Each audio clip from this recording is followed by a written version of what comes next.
अमरीकी हुकाम का दावा है कि सिर्फ एक हफ्ते से भी कम अरसे में अमरीका को ईरान की फ़िज़ाओं पर मुकम्मल कंट्रोल हासिल हो जाएगा और ख़ित्ते में मज़ीद फ़ौजी ताकत भेजी जा रही है। मगर इस सारी सूरत हाल में ये खदशात भी ज़ाहिर किए जा रहे हैं कि ईरान के ख़िलाफ़ तवील जंग की सूरत में अमरीका को असलहे की कमी का सामना करना पड़ सकता है। और इसी तनाजुर में ये खबर भी सामने आई है कि अमरीका ने अपने डिफेंस कॉन्ट्रैक्टर्स पर असलहे की प्रोडक्शन बढ़ाने के लिए दबाव डालना शुरू कर दिया है। इस हवाले से बैनुल-अक़वामी खबर रसा इदारे रॉयटर्स की खबर के मुताबिक इस मामले से वाकिफ़ 5 ओहदेदारों ने उन्हें बताया है कि ट्रंप इंतज़ामिया जुमे को हथियारों की प्रोडक्शन में तेज़ी लाने पर बातचीत के लिए व्हाइट हाउस में अमरीका के सबसे बड़े डिफेंस कॉन्ट्रैक्टर्स के आला ओहदेदारों से मुलाकात करने का मंसूबा बना रही है, क्योंकि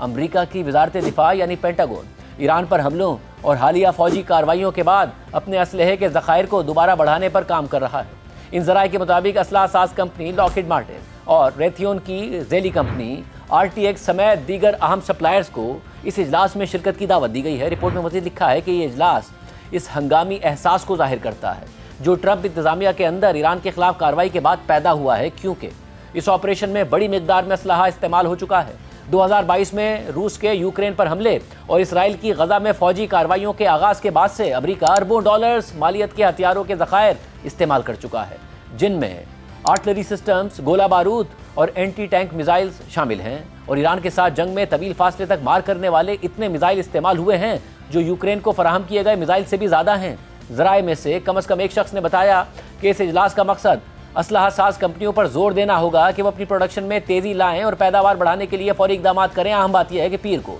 सोशल मीडिया पर एक पोस्ट में सदर ट्रंप ने कहा था कि अमरीका के पास असलहे का तकरीबन लामहदूद ज़ख़ीरा मौजूद है और सिर्फ इन ज़खायर को इस्तेमाल करते हुए ही कई जंगें हमेशा के लिए और निहायत कामयाबी से लड़ी जा सकती हैं। रिपोर्ट में मज़ीद लिखा है, एक जरिए के मुताबिक व्हाइट हाउस में होने वाला इजलास एक ऐसे वक्त में हो रहा है कि जब अमरीका के नायब वज़ीर दिफा स्टीव फाइनबर्ग हालिया दिनों में पेंटागन की जानिब से तकरीबन 50 अरब डॉलर्स के इजाफी बजट की दरख्वास्त पर काम कर रहे हैं, जो मुमकिन है कि जुमे तक जारी कर दी जाए। ये नई रकम हालिया तनाज़ात में इस्तेमाल होने वाले हथियारों की जगह लेने के लिए खर्च की जाएगी। ये रकम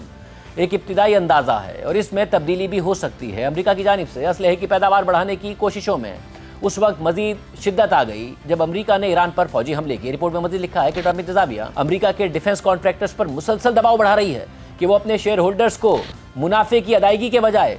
असलहे की ज़्यादा प्रोडक्शन पर सरमायाकारी करें और इसे तरजीह दें।